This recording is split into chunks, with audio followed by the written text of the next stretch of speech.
Welcome to the Wolfchase Toyota Insider on the Memphis Tiger Network. I'm Jeff Bridwell alongside Darryl Brown with women's basketball. Coach, you guys are really playing well. You're on a good streak right now. You guys have won 6 of your last 7. This is what you want going toward the last part of the season.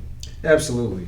We really hit a good stride right now. We've got some good momentum going on. Practice is a great place right now. The kids are really energetic. They're really working hard, and they just get more and more encouraged every day.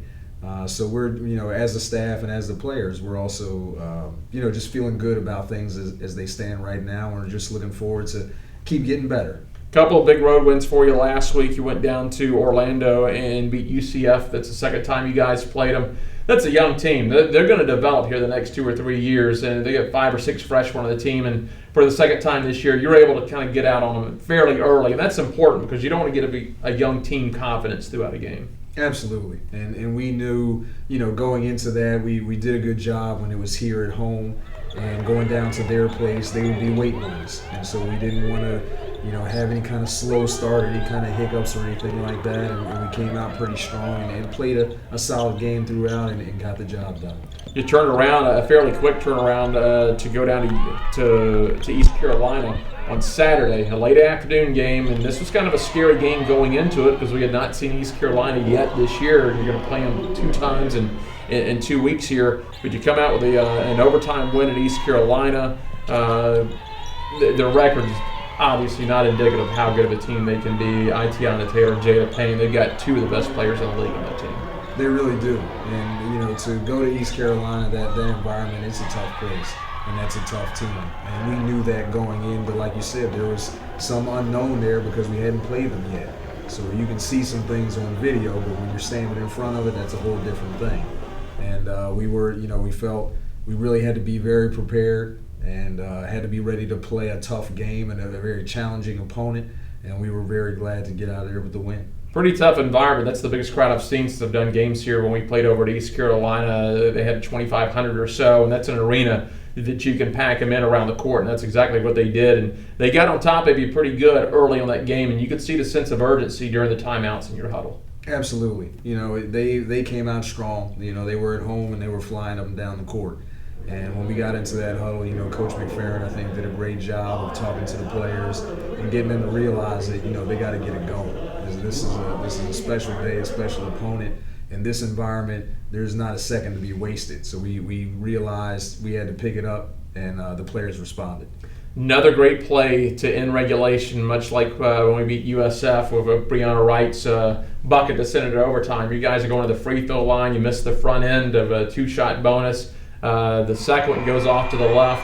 Brianna's over there. They kind of get her box a little bit. She got a hand on it, but out of nowhere, here comes Asia Fuquabe to grab the tip, lay it up, and that sent you guys to overtime. Yeah, well, that's one of those plays that us coaches say that's exactly how we drew it up, which obviously isn't the truth. But, it's just our mentality is as long as there's time on the clock, you keep fighting, you keep trying.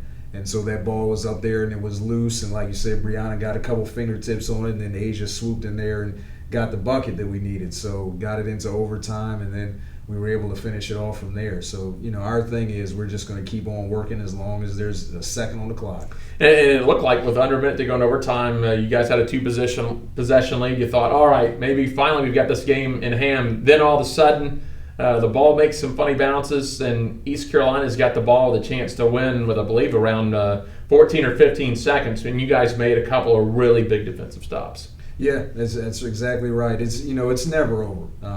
When there's time on the clock, and we were able to come up defensively and do some big things. And that's like you mentioned, Itiana Taylor, Jada Payne, 2 very good players in general, good offensive players, and they go to the boards really hard. So you had to defend, and then you had to finish it off by getting a rebound as well. And our players were able to come through.